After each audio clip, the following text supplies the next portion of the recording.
Hello and welcome to the left wing. So Leinster have lost a Champions Cup final for the third consecutive time. They were beaten 31 points to 22 by Toulouse here at the Tottenham Hotspur Stadium a little earlier today. So Toulouse champions again for the sixth time. Cian, Tracey and Rory O'Connor here with me. Lads, what an incredible final, but so devastating for Leinster. Yeah, Leinster have a habit of being a part of incredible finals. The two La Rochelle ones were incredible games. Even the defeat the Saracens in 2019 was an incredibly intense test match level game, and I guess that's just the nature of how strong they are. But once again, they find themselves on the wrong end of the scoreboard. Their legion of fans, those who didn't have to run to get their flights because it went extra time, leave with just devastation again. Although it didn't get the sense of devastation off them in the aftermath. We've talked to a few of them since, and they're all taking it on the chin quite well in terms of.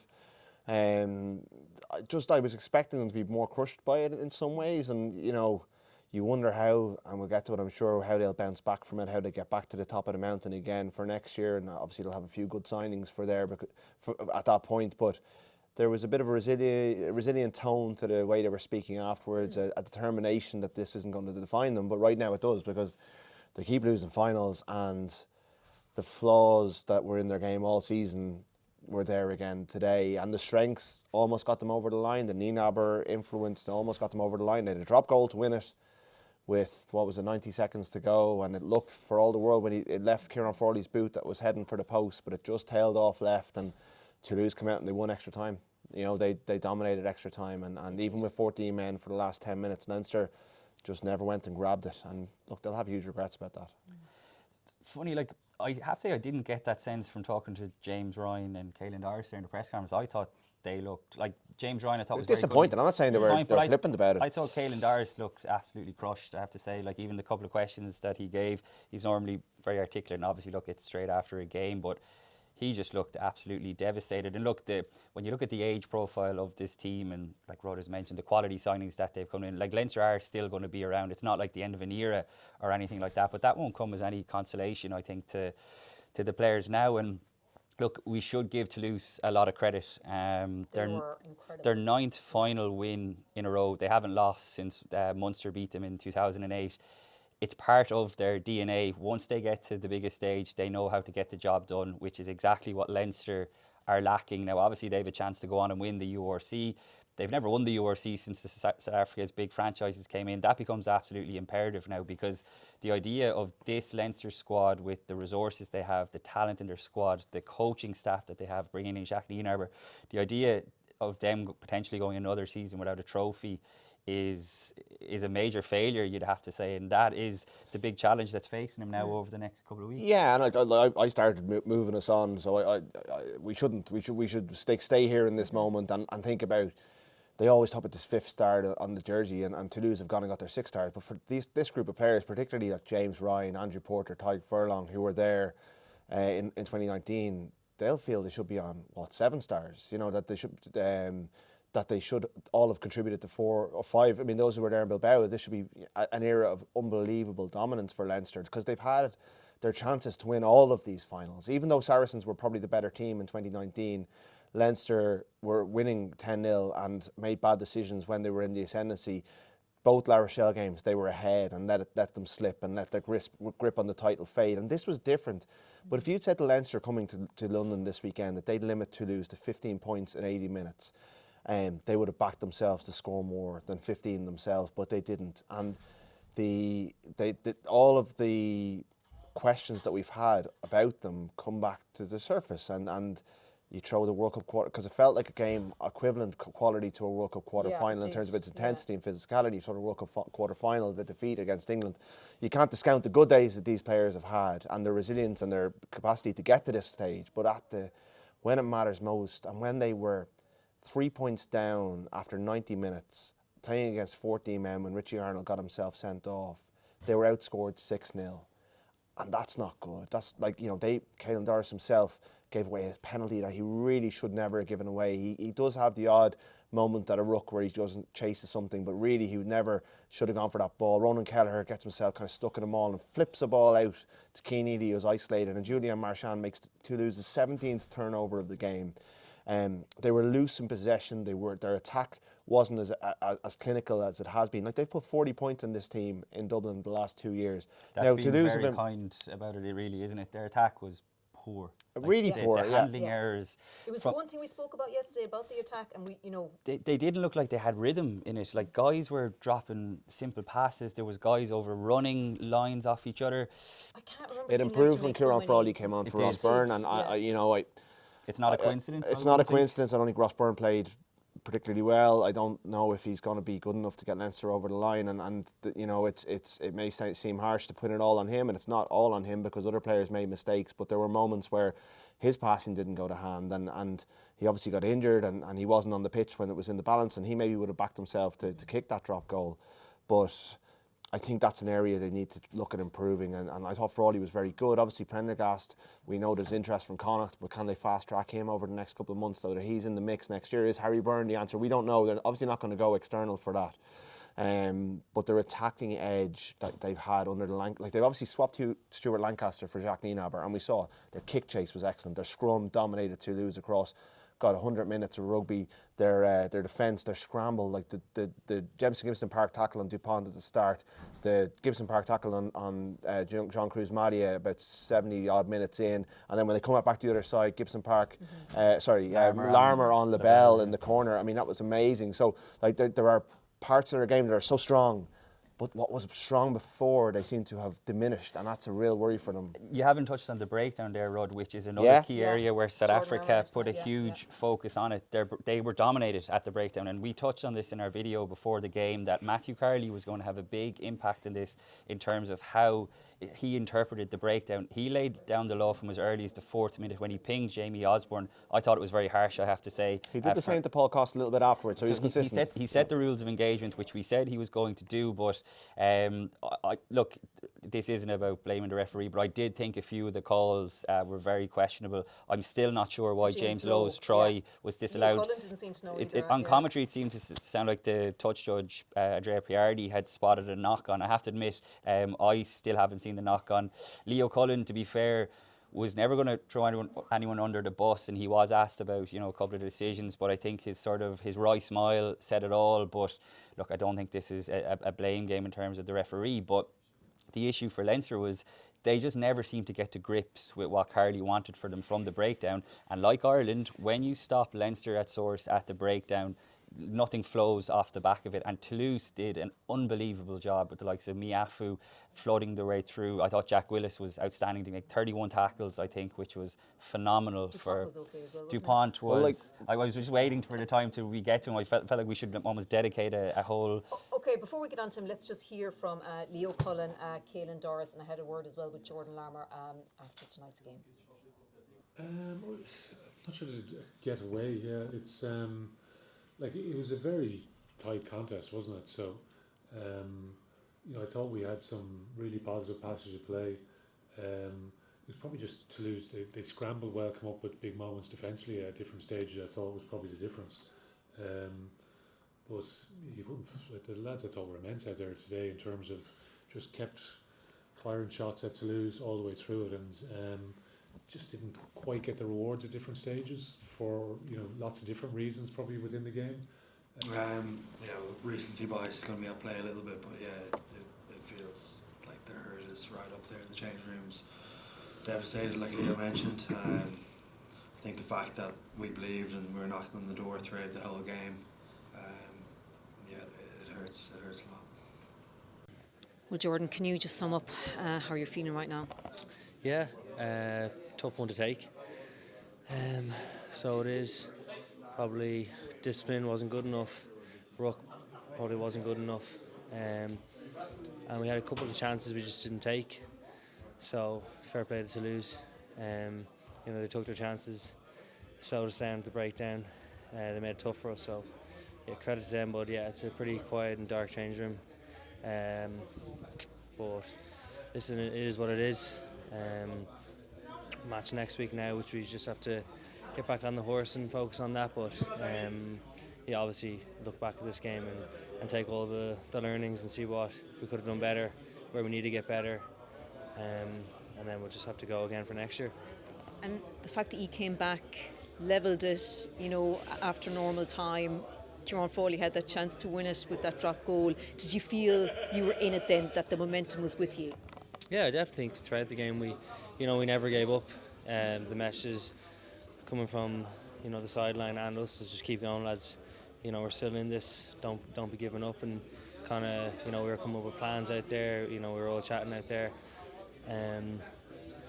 But yeah, just fell a bit short. So before we heard from them, you mentioned about Dupont. He obviously got player of the match, player of the season. Those turnovers were just incredible that he got. It was a privilege to be here, It to watch that game, which it will probably go down as the greatest final, Champions Cup final I there's think ever so been. too. You don't think so? Well, last year was amazing as well, and it was more high scoring and probably more as dramatic, if not more dramatic, because it came down to the last play, whereas that game didn't quite. But look, you're comparing. It's fairly, it's a good debate to have, but it doesn't really matter. Today was incredible, and Dupont, just to see a player at that, I'll let you speak on him now, but to see a player at that, operating at that level and having such an influence, stepping up, in the year where his home, or the season where his home World Cup went so badly wrong, but to see him do that for Toulouse, it was a privilege, as you said. And it was the side of the game that probably doesn't always get spoken about when it comes to Dupont. You just touched on it, Sinead, in terms of his breakdown work, his kicking, his box kicking. Everyone loves to see the big breaks and the kind of cheat lines that he runs, 50-22s. Oh, yes. He just packed absolutely everything into what was a magical performance, really. And to witness this guy, we're so lucky. Is he still only 27? We've got so many years left ahead of watching a guy that will go down as one of the greats. We spent a lot of time talking about his battle with James at Gibson Park, and he comfortably came out on top of that. A lot of that was down to, I think, the platform that the Toulouse pack gave him as well. But he was absolutely majestic. And look, he's the heartbeat of this Toulouse team, but I kind of touched on their DNA earlier.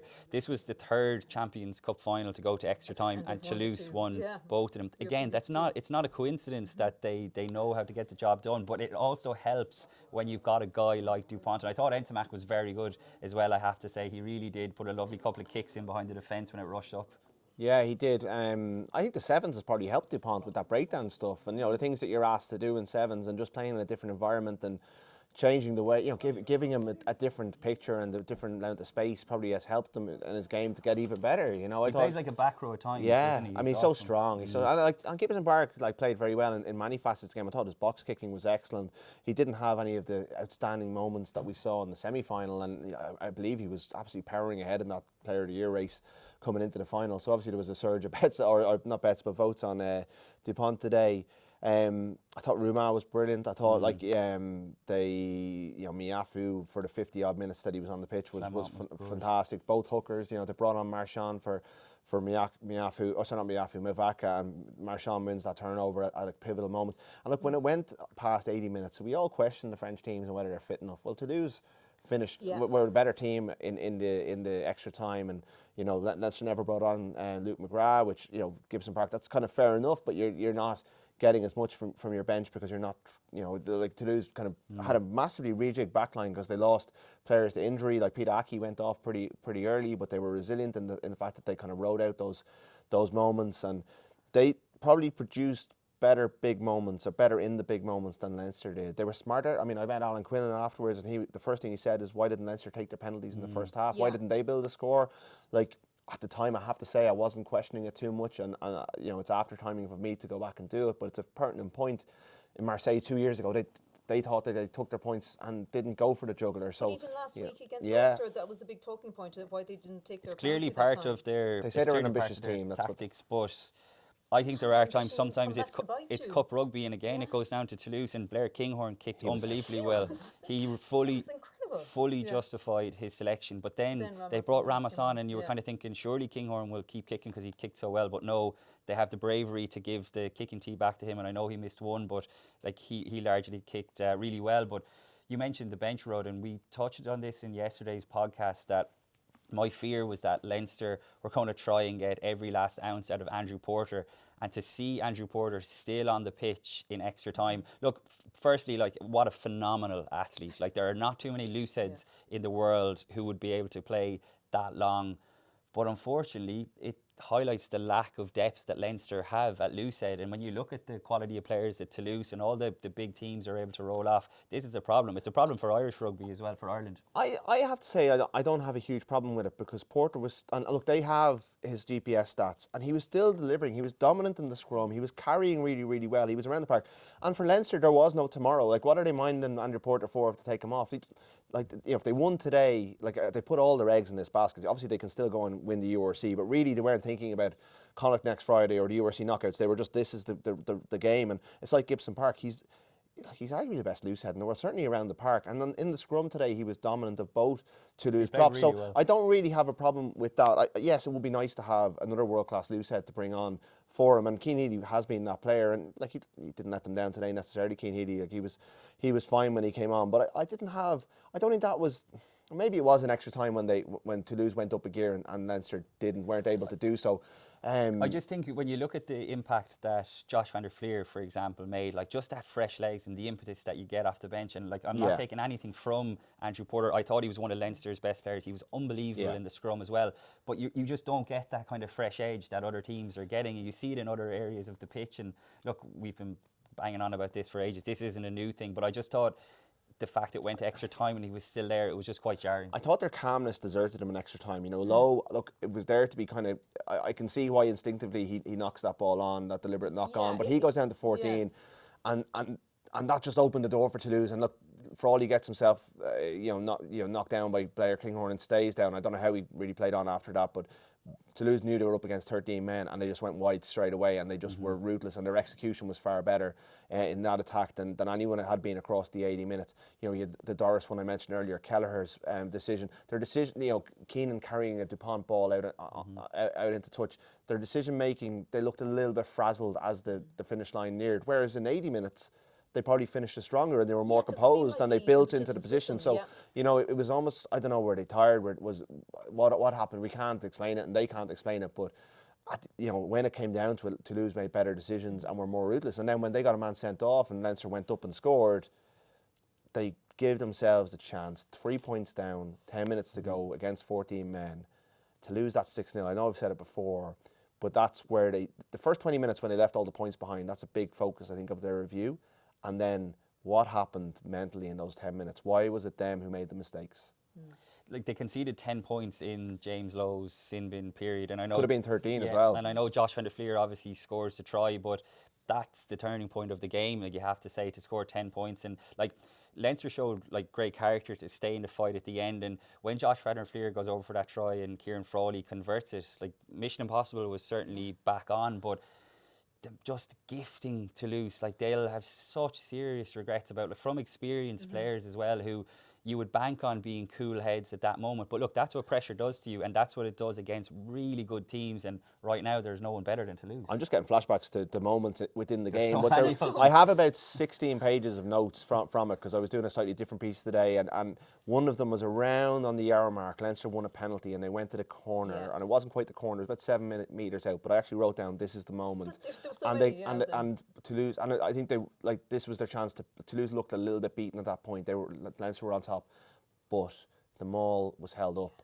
Toulouse forced a turnover. They got themselves out of trouble. Leinster never seized their moments. They had loads of them. They had loads of moments where it was theirs for the taking, and they didn't take them. And I don't know, is it their decision making? Like, yes, Toulouse played a massive part in this, and they'll all talk about fine margins. But you've got to control what's in your own destiny. And yet they'll be frustrated about the James Lowe try that was chalked off for half time. But they had loads of chances within their own grasp, and they didn't nail them for whatever reason. And they'll look at their season structure, resting players for different periods, all that sort of stuff. It has to. Like, even the fact that they've gone so heavily into the Nina Aber defence, and their attack seems to have suffered as a result. Their attack's nowhere near as good as it was. It's slightly concerning given Andrew Goodman has taken over Ireland this summer. Like last year, they scored 17 points in 12 minutes.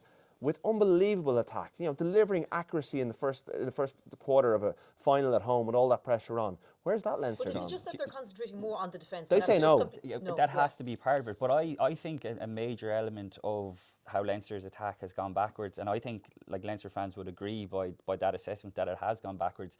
Like, let's remember as well that Andrew Goodman missed pre-season pretty much because he was away at the World Cup, and that's costly as well. Like, when you're trying to, a guy who was coming in taking over basically the responsibility for the attacking game plan from a guy like Stuart Lancaster, who was a very good coach. Very good coach. Yeah. So like, he missed a lot of crucial time at the start of the season. Now, I'm not blaming him or anything. He had a chance to go with Samoa at the World Cup, and like, great opportunity. He'll go to Ireland now, and Tyler Blainall will come in and take over. But like, there's quality players there to work with, but it's concerning because you could see they were trying to run a couple of set piece moves, but it was just so clunky, and like, it's so jarring to see a Leinster team with that quality of players like not executing to their own high standards. So I think like when they look back in it and they see the amount of handling errors, the amount of unforced mistakes, like the review into this game, like I think will be ugly.